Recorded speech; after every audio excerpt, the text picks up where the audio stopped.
Welcome to this month's edition of Virginia Beach Frontline Firefighter. On Tech Rescue, Master Firefighter Travis Wood familiarizes us with the team's latest trench rescue training evolutions.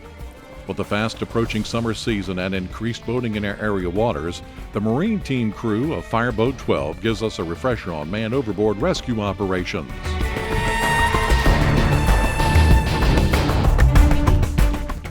Last month we covered taking proper measurements for outrigger placement on air ladder trucks. Recently we had a real-life situation on a working incident where these best practices were implemented. Master Firefighter Guy Wheatley shares details with us. I'm Master Firefighter Tom Parks, and you are watching Virginia Beach Frontline Firefighter. Here now is your host, Multimedia Specialist Art Kahn.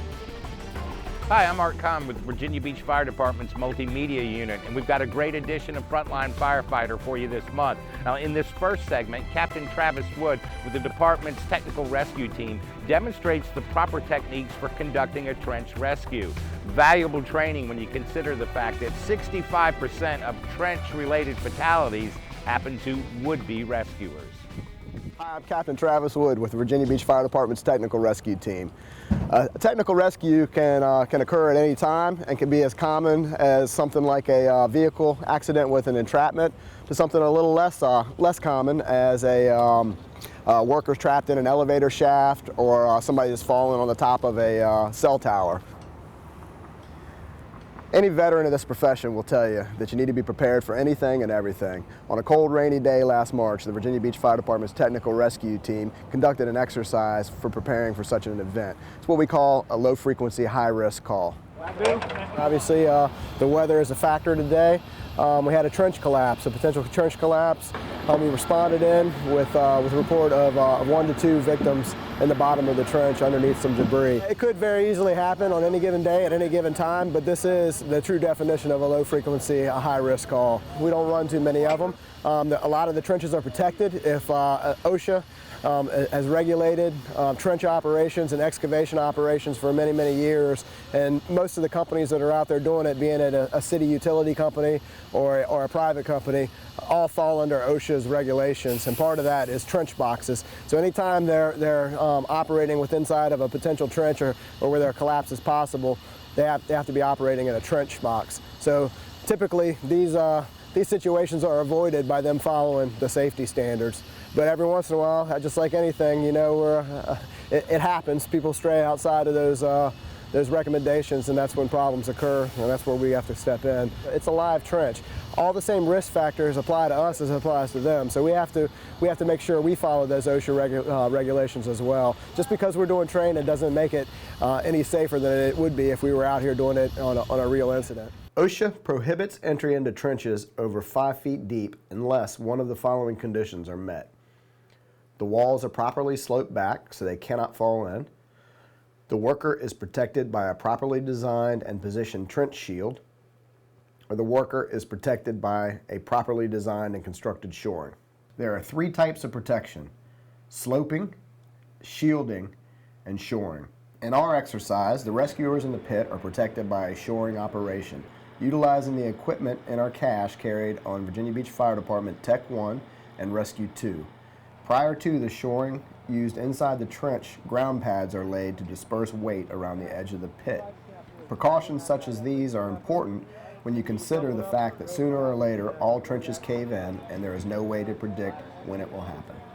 Anything we do, there's a risk associated with what we do, whether we're doing rescue or whether we're doing training. All we can do is operate within the safety standards that have been established for us in our training and the safety standards that we establish for us on our own. And part of that is a good safety brief. Before you guys arrived here this morning, we got everybody together and I gave a good site safety brief for the entire safety, knowing our escape routes, practicing good techniques, and just again following those standards that are out there for training and such. We're able to do it safely. We're not going to put each other in harm's way for no reason, that's for sure. In order to get the victims out of harm's way, rescuers had to devise a hoist system to lift the injured from the trench. It worked out very well. Obviously, sometimes you need an elevated point in an area that you don't have one. In this case, nothing but air above us. So we needed something to assist on rescuing that victim out. We call it a artificial high directional or high directional. Every ladder company in our city has gone through the training and the ability to rig rope systems for simple raise and lower off whether it's a bucket or a straight stick. In this case, we use a red and a blue line. The red is designated main, so all of your lowering devices and or haul systems are placed on that main line. The blue rope is nothing more than a backup. It's called our belay, and it should never be tensioned unless there's a catastrophic failure or something in the main line. Training like this does more than just help rescuers develop techniques. There is another important learning opportunity provided in an exercise like this that brings all three shifts together as one team. Typically, we all don't come together that often, so that was a challenge. I think initially is everybody, all the different personalities working together and becoming one team. When we're all very comfortable with the teams that we have, so to integrate this amongst ourselves, it's sometimes can be tricky. Despite the challenging weather conditions we had that day and the infrequency of all three shifts working together, the team integrated very well for this exercise. As I mentioned before, this is not a typical type of rescue that we respond to very often.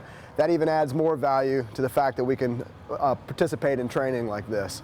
For Virginia Beach Frontline Firefighter, I'm Captain Wood. The Virginia Beach Fire Department responded to a 2-alarm fire in April that required some very skillful maneuvering for ladder companies 1, 2, 7, and 8. Now, in last month's edition of Frontline Firefighter, we looked at the methods employed for obtaining proper measurements for outrigger placement of our ladder trucks. This fire at the Dunes Complex off Shore Drive in April proved just how valuable those best practices are when positioning large apparatus in a very tight space. Master Firefighter Guy Wheatley was the operator on Ladder Truck 1.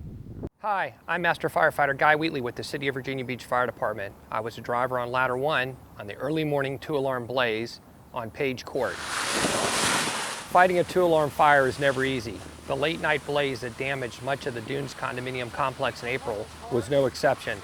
But getting the units into the 2300 block of Page Court was particularly challenging for the ladder truck, the engines that arrived first on the scene. When engine 1 rolled up on the scene, we pulled off to the side there so we get the ladder 1 up into position to give it up to the main structures in the front there. We had fires on floors 1, 2, and 3 going through the roof. So we knew that we had to get that ladder up in service and get some 2.5s in service. They moved as quick as they could with all the obstacles they had getting in through there, through the vehicles, the people, and the amount of fire that was actually shown on the floors 1 through 3 on the first building. It was just so hot we couldn't get any further in there. So they did a hell of a job trying to get their truck in position to get a master stream up as quick as they could. Well, additionally, turning off a Shore Drive, we didn't see a whole lot. We let the engine go in first, and then when we got around the corner, we saw that there was something on fire, but we couldn't tell what. We weren't really sure how much was on fire. Fortunately, the engine hit the hydrant and pulled well to the left, allowing the ladder to squeeze by, and there was a citizen there that opened the gate for us at just the right time. We literally had 2 inches on either side of the truck as we slid in and went down to the end of Page Court. When we got to the end of Page Court, there was so much fire and smoke at the ground, we weren't sure if we were going to have good positioning for our ladder. So Captain Taylor said, check, jumped out of the truck, looked at the outriggers and realized that due to the parking of cars in an area where they're allowed to be, we were not going to have room to set the outriggers up.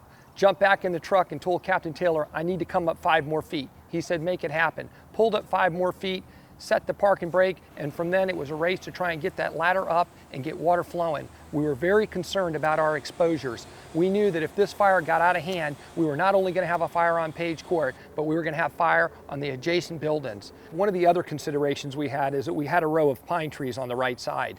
We knew that we were going to need to get the turntable, when the ladder was extended, pretty far over to the right. And we knew we had to get far enough up that the turntable would not be impeded by the pine trees that had grown on that side of the property.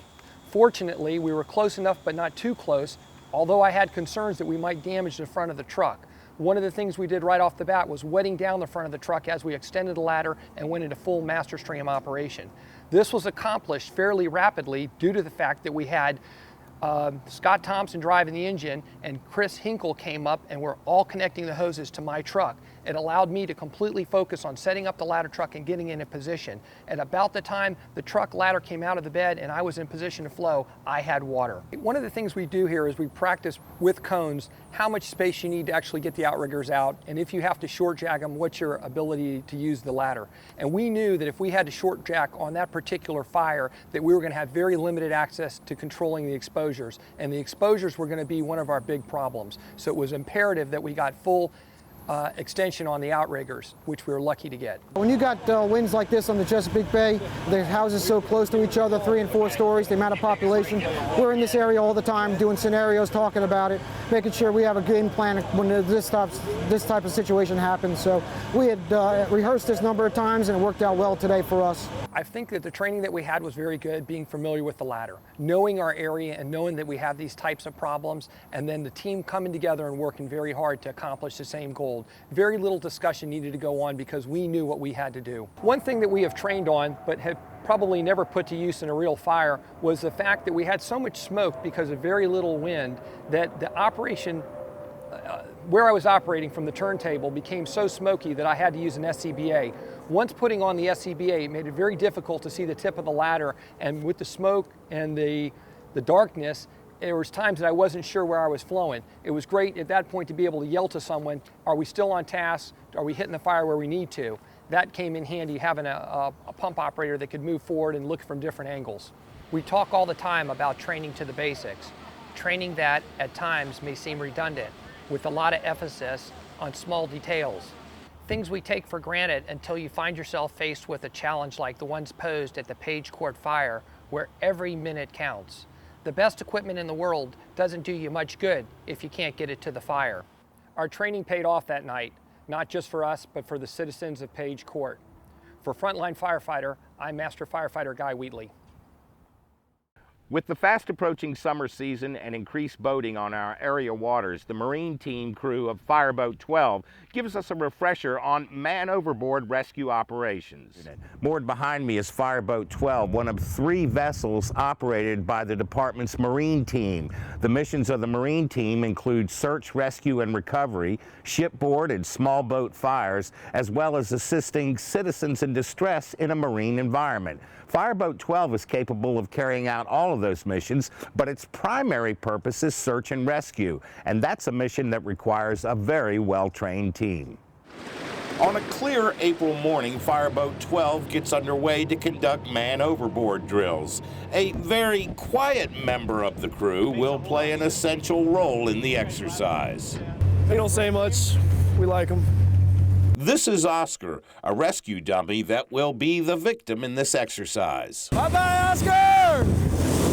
Man overboard, starboard side! Man overboard, starboard side! 60 feet off the stern! 150 feet off the stern!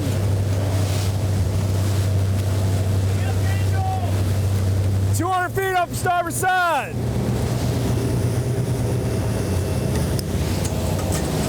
200 feet, 3 o'clock. I got visual. What side pickup? Starboard side, pick up. Starboard side pickup, aye. Stand by for wake. Stand by for wake. 100 feet off your port bow. 50 feet off your port bow. 40 feet off your bow. 30 feet off your bow, speeds fast. 20 feet, speeds fast. 10 feet, 5 feet, speeds fast. Cleat 1. He's at cleat 2, 1 foot, speeds fast. Cleat 3, 3 foot, speeds fast. Cleat 4, speeds fast.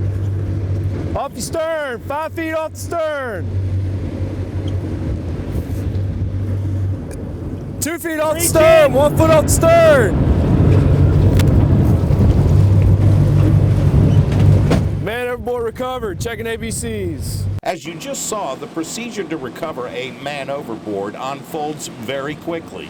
Now, let's go back and look at it a little slower with the crew explaining each step. I saw the person fall off the boat.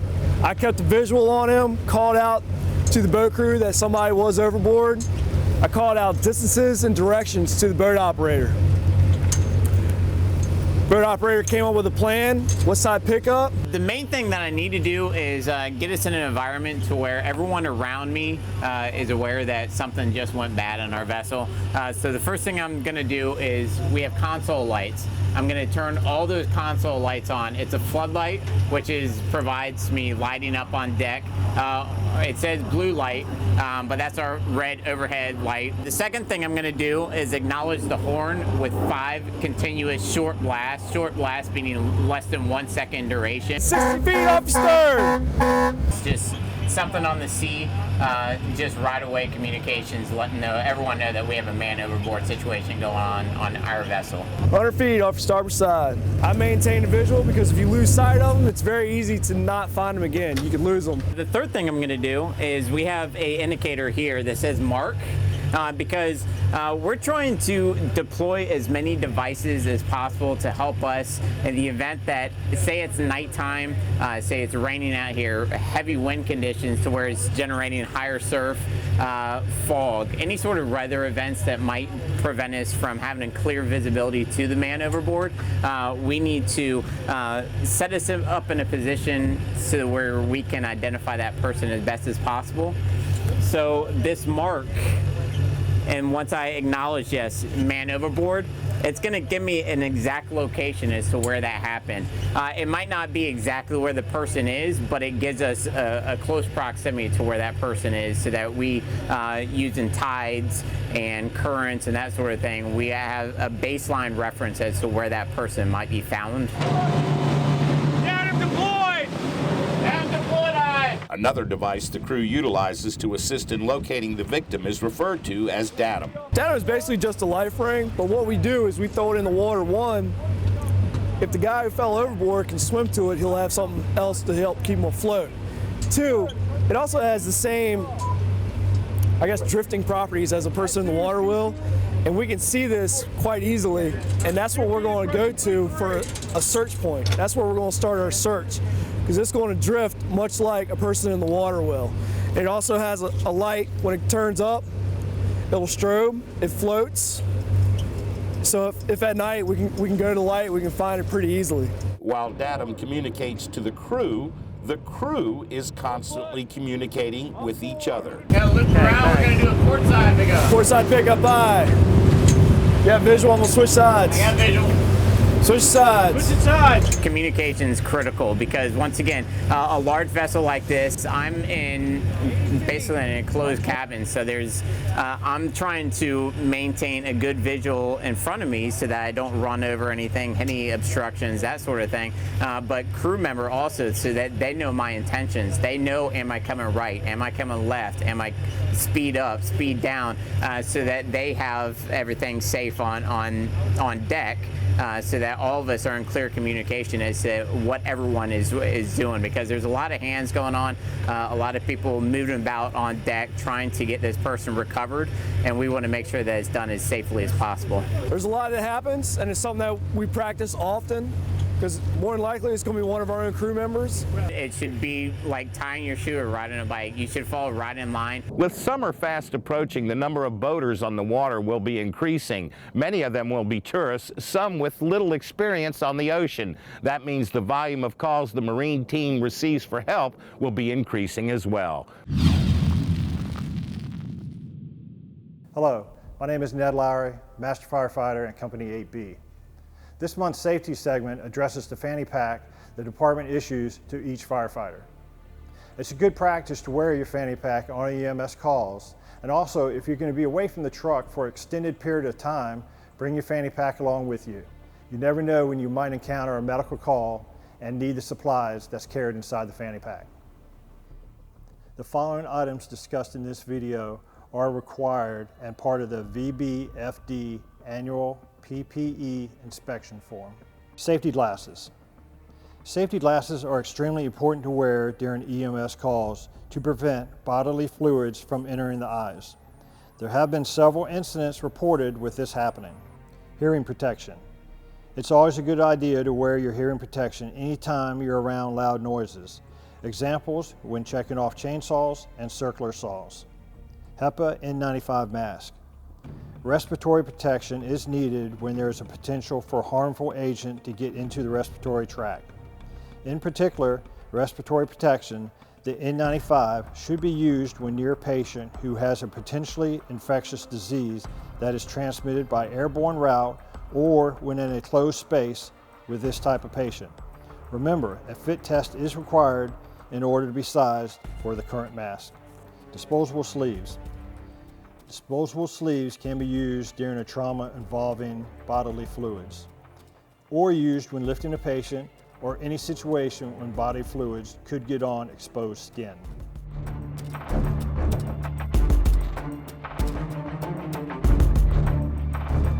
Hand sanitizer. The department has Vinex antiseptic towelettes to disinfect your hands and arms anywhere you need a quick wipe down prior to leaving the scene. Bottles of hand sanitizer are now being kept on the truck as well.